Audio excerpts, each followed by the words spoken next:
Começa agora o Jornada. Todas as semanas nós fazemos uma viagem pelo país para que você possa acompanhar ações e projetos da Justiça do Trabalho. O programa conta com a participação dos tribunais trabalhistas de todo o Brasil. E na edição de hoje, uma reportagem especial sobre as funções dos conselhos federais e regionais, de que forma atuam e como são criados para que a sociedade tenha a garantia de receber serviços profissionais éticos e de qualidade. No quadro Tá Explicado, vamos conhecer alguns países que, assim como o Brasil, possuem uma justiça especializada em causas trabalhistas. Direto de Corumbá, no Mato Grosso do Sul, na fronteira com a Bolívia, vamos acompanhar uma sessão itinerante do Tribunal Regional do Trabalho, que tem o objetivo de aproximar o poder judiciário da população. E no Trabalha Brasil, a rotina de um profissional especializado em cafés, o barista. Tudo isso e muito mais no Jornada, que já está no ar.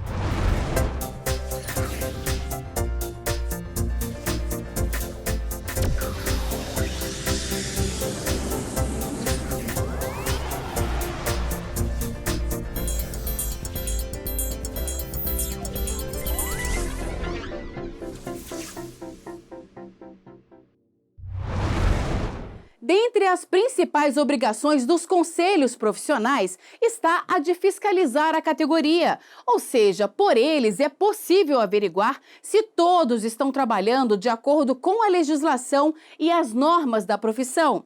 A fiscalização serve principalmente para que a sociedade tenha a garantia de receber serviços éticos.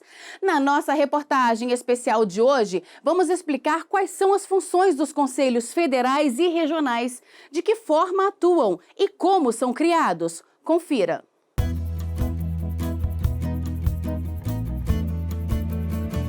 Com um sorriso largo no rosto, Tatiana mostra o diploma nas mãos depois de 6 anos de estudos.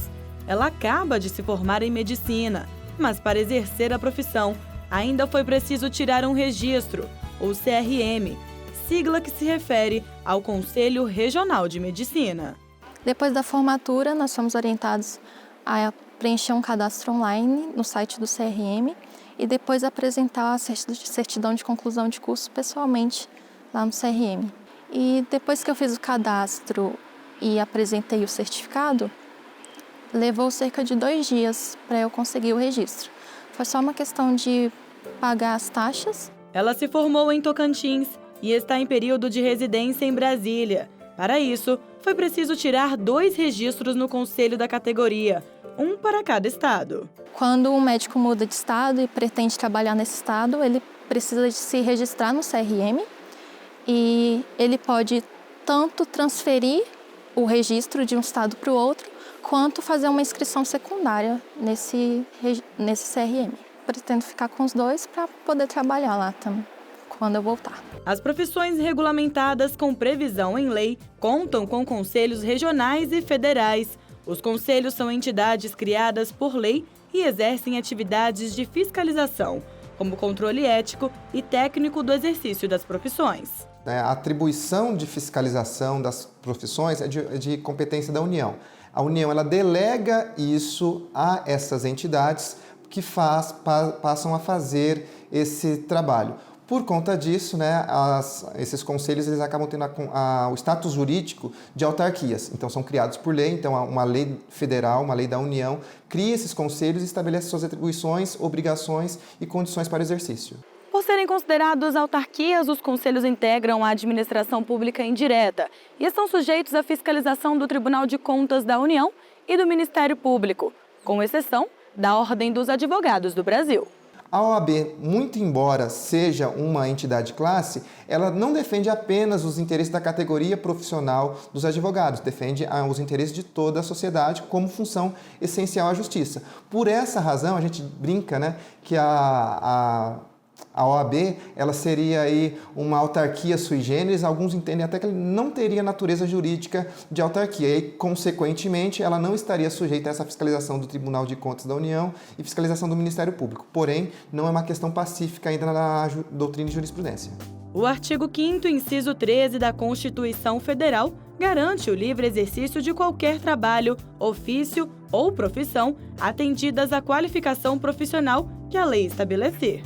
Esse especialista afirma que a lei específica da profissão estabelece os requisitos mínimos para o exercício da atividade e, ao mesmo tempo, cria um conselho profissional que vai traçar as diretrizes da profissão. Para cada categoria regulamentada, existe um conselho federal e os conselhos regionais. Na atuação do dia a dia do profissional, quem está mais próximo dele é o conselho regional. Tá? Então, é o conselho regional daquela categoria que vai cuidar denúncias por mal profissional, um profissional não habilitado que esteja exercendo a função irregularmente. Então, essas denúncias elas são feitas mediante o conselho regional. Tá? O Conselho Federal ele tem um objetivo de criar diretrizes gerais para o desempenho daquela atividade e aí sim os conselhos regionais eles dão o quê? Eles dão operacionalidade, eles executam essas atribuições aí estabelecidas no âmbito federal. Outra função dos conselhos regionais é conceder o registro do profissional. No caso dos farmacêuticos, por exemplo, eles precisam ser graduados em uma universidade credenciada pelo Ministério da Educação e Cultura e ter o registro no conselho. O conselho faz a análise de todo o processo dele, de solicitação e concede a ele a habilitação. Nesse sentido, o conselho vai fornecer para ele esse certificado de regularidade, que tem que ficar na farmácia, mas constando o nome deles. Ele vai receber a cédula de identidade, a carteira profissional dele como farmacêutico, etc. Ele está perfeitamente habilitado a exercer a profissão. E quando o profissional comete algum erro durante o exercício da atividade e o fato for denunciado aos conselhos, o profissional pode ser punido com a perda do registro. O Conselho Regional de Farmácia vai abrir um inquérito, vai instaurar um inquérito ético, né?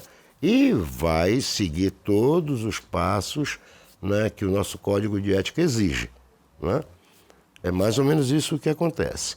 Agora, dependendo da gravidade do fato, ele pode, inclusive, sofrer a cassação do seu registro.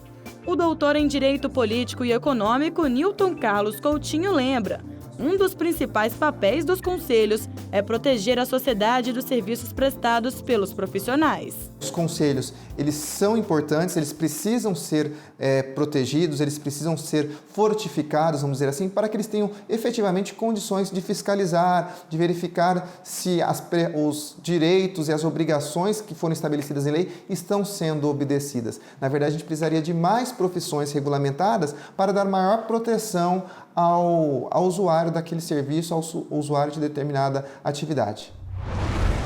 Agora vamos acompanhar algumas decisões da Justiça do Trabalho no nosso Giro pelo Brasil.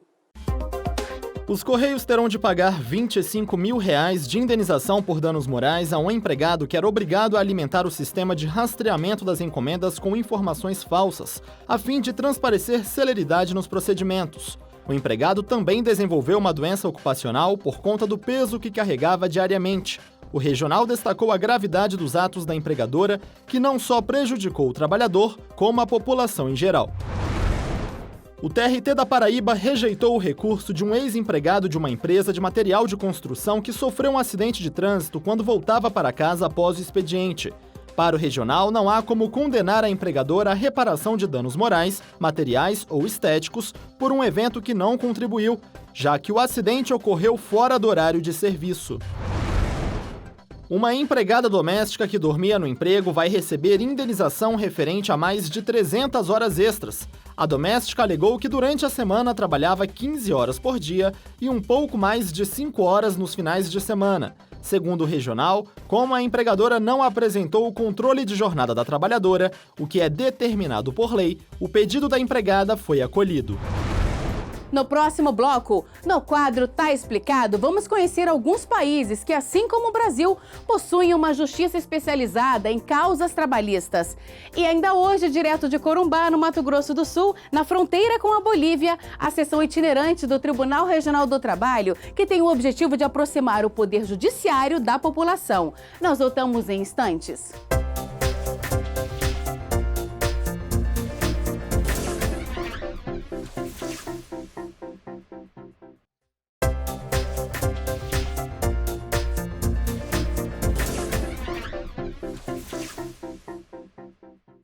A A Justiça do Trabalho busca aprimorar os serviços oferecidos ao cidadão e a gente confere muitas dessas iniciativas agora no JT em Ação. O Conselho Superior da Justiça do Trabalho promove entre os dias 22 e 26 de maio a terceira edição da Semana Nacional da Conciliação Trabalhista. Durante a semana, os 24 TRTs vão concentrar esforços para solucionar o maior número de processos pela via da conciliação. Com o slogan "Para que esperar se você pode conciliar?", a campanha desta edição do evento destaca a conciliação como meio mais rápido e eficaz para a solução de processos trabalhistas. O Corregedor-Geral da Justiça do Trabalho, ministro Renato de Lacerda Paiva, realizou correição ordinária no TRT da Terceira Região em Minas Gerais. O corregedor avaliou as estruturas administrativa e judiciária do tribunal e visitou a Escola Judicial do TRT e o Núcleo de Conciliação. Além disso, participou de audiências envolvendo processos do regional. Para lembrar o Dia Nacional de Combate à Exploração Sexual de Crianças e Adolescentes, o TRT do Rio de Janeiro realizou um seminário para discutir estratégias de enfrentamento à violência sexual de menores, o papel da educação e de órgãos públicos, além dos avanços e desafios sobre o tema. O evento foi gratuito e aberto a toda a sociedade civil. O Judiciário Trabalhista atua na solução de conflitos entre patrões e empregados. O Tribunal Superior do Trabalho, os tribunais regionais e as varas do trabalho buscam zelar pelo cumprimento constante da legislação. Mas você sabia que não é só o Brasil que possui uma justiça especializada nas relações de trabalho? Confira no quadro Tá Explicado de hoje. Férias, 13º salário, repouso semanal remunerado, seguro-desemprego. Esses são alguns direitos do trabalhador brasileiro. Para garantir o cumprimento das normas trabalhistas, os Tribunais Regionais do Trabalho e o Tribunal Superior do Trabalho possuem atuação importante na busca de soluções para conflitos entre patrões e empregados. Mas você sabia que não é só o Brasil que possui uma justiça especializada em relações trabalhistas? Na Espanha, por exemplo, a jurisdição do trabalho é especializada desde a década de 40 e integrante do Poder Judiciário independente. Nem mesmo os poderes legislativo e executivo podem interferir nas decisões proclamadas. Apenas o Conselho Geral do Poder Judiciário tem essa autonomia. Já a Alemanha tem uma organização semelhante à brasileira: juizados locais, tribunais regionais e o Tribunal Federal do Trabalho.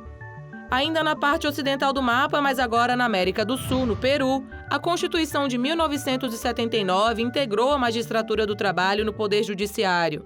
A estrutura é composta por juízes de pais letrados, responsáveis pelo julgamento de causas de pequeno valor, juízes do trabalho como primeira instância unipessoal para os demais processos e as salas de trabalho nas cortes superiores, que são formadas por 3 magistrados.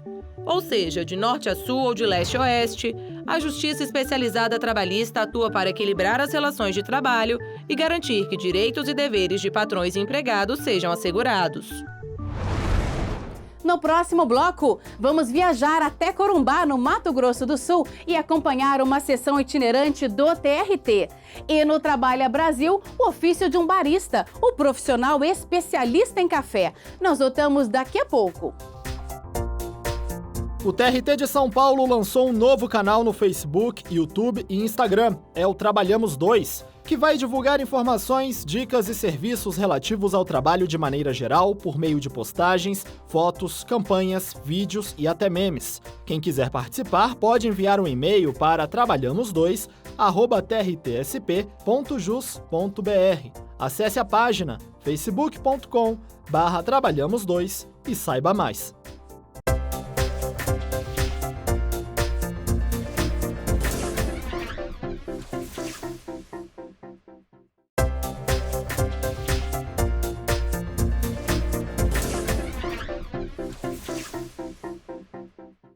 O Tribunal Regional do Trabalho de Mato Grosso do Sul voltou à cidade de Corumbá, na fronteira do estado com a Bolívia, após 13 anos. O objetivo dessa visita é retomar um projeto itinerante que busca aproximar a justiça da população. Veja só.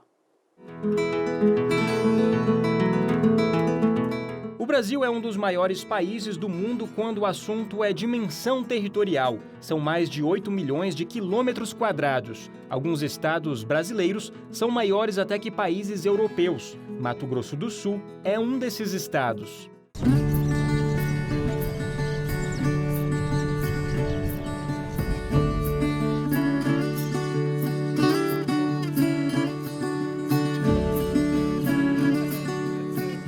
E é por isso que o Tribunal Regional do Trabalho Sul-Mato-Grossense quer reduzir essas distâncias e oferecer uma justiça mais democrática e acessível em toda a região.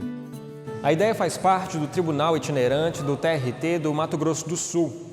Os desembargadores vieram até a cidade de Corumbá, na Universidade Federal aqui do estado, para fazer as sessões do Tribunal Pleno e das duas turmas. Os desembargadores e servidores percorreram cerca de 430 quilômetros até Corumbá, um dos municípios mais afastados da capital, Campo Grande, perto da fronteira com a Bolívia. O projeto teve início 13 anos atrás. Bom, o surgimento ocorreu em 2004, quando pela primeira vez eu assumi a presidência do tribunal. Já tinha exatamente essa ideia de um poder judiciário democratizado, ou seja, que não era aquele poder judiciário do juiz da redoma, o juiz moderno, o juiz onde ele teria que mostrar para a sociedade a sua aproximação, ou seja, que a toga não criava uma aura de majestade, que era incompatível com a aproximação que ele tinha com a sociedade. A cidade de Corumbá foi escolhida para receber 81 processos de segundo grau que entraram na pauta de votação do Tribunal Pleno e das duas turmas de julgamento, porque é a jurisdição do trabalho mais antiga do estado. O presidente da seccional da Ordem dos Advogados do Brasil da cidade ressaltou a importância do projeto. Eu acho que é de fundamental importância, não só em busca pela democratização da justiça, mas também porque a gente está dando a oportunidade para os nossos alunos e também para os novos advogados. Corumbá é uma cidade encravada aqui no meio do Pantanal e é uma cidade distante. Isso sim é o papel da Justiça do Trabalho, é um papel de democratizar, de ir ao interior, de levar a justiça aos mais distantes rincões, e a gente vê com muita alegria, com muita satisfação, e eu espero que isso seja uma situação que se repita. Os estudantes da região aprovaram a iniciativa. Eu estou achando ótimo o evento, acho que está sendo proveitoso para nós do primeiro semestre, ter uma visão geral de como é o tribunal, real. Está sendo boa. Já tinha visto algo assim? Não, ainda não. Nunca fui. Primeira vez. O evento é importante para a universidade e até para a população, porque o tribunal, de certa forma, demonstra uma democratização da justiça do trabalho e uma certa aproximação com a sociedade. É uma oportunidade única. No quadro Trabalha Brasil desta edição do Jornada, vamos conhecer uma profissão que há pouco tempo é reconhecida na Classificação Brasileira de Ocupações, a CBO. O barista é o trabalhador especialista em café, ingrediente principal de uma das bebidas mais apreciadas no Brasil e no mundo. Vamos conferir?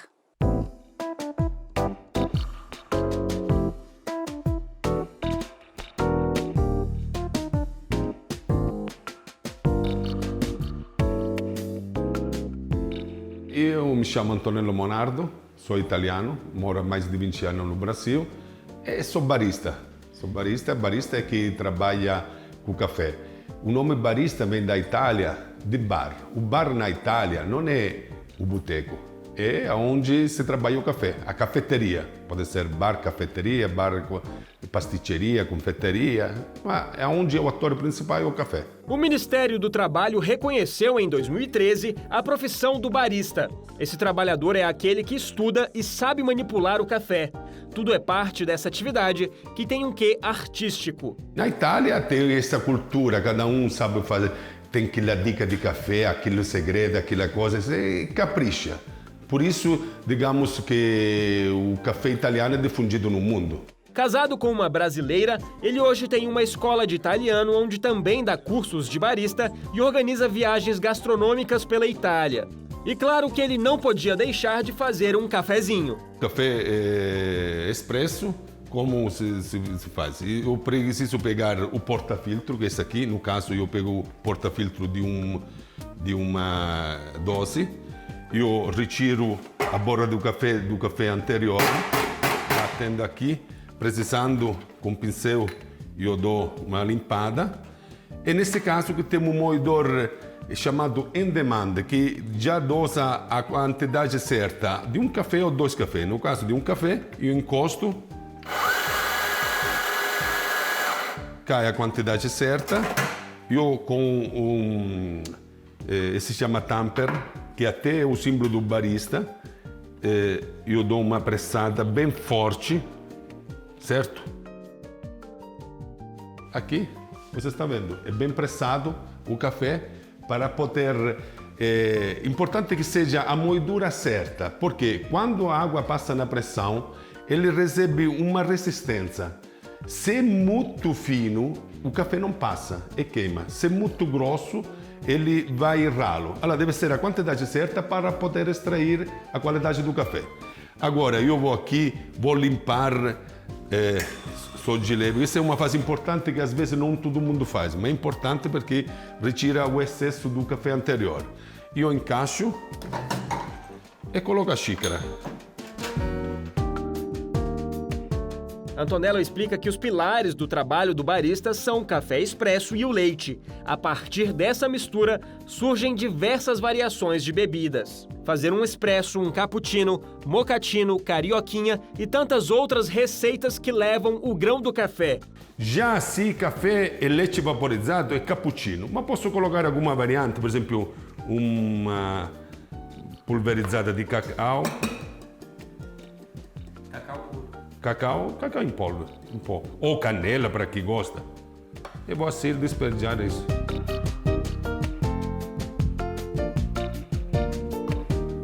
Uma variante é fazer um cappuccino com Nutella, mas você pode fazer com crema crocante de ovo maltine, com doce de leite. Se pega uma dose generosa de Nutella, se coloca aqui.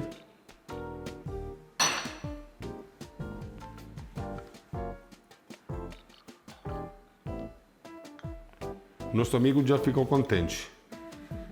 Assim. E esse aqui, em vez de lamber, se deixa aqui para o cliente se deliciar.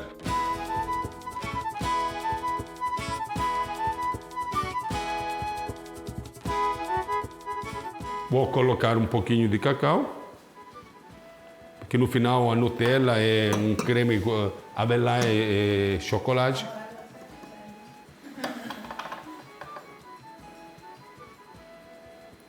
Vou arrematar.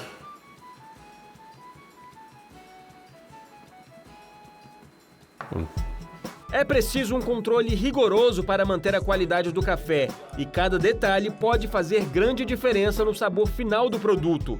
Sai um cappuccino, digamos que chamamos drink mais conhecido, que leite café e leite vaporizado, café aromatizado, coloca um aroma, hoje existe aroma natural. E na Itália se usa muito café corretto. Corretto é com grappa, que seria a cachaça italiana, que no lugar de ser um destilado de carne é um destilado de uva, mas pode ser na cachaça mesmo. Mas aí tem uma infinidade, com sorvete, tem um monte de possibilidades. Saúde!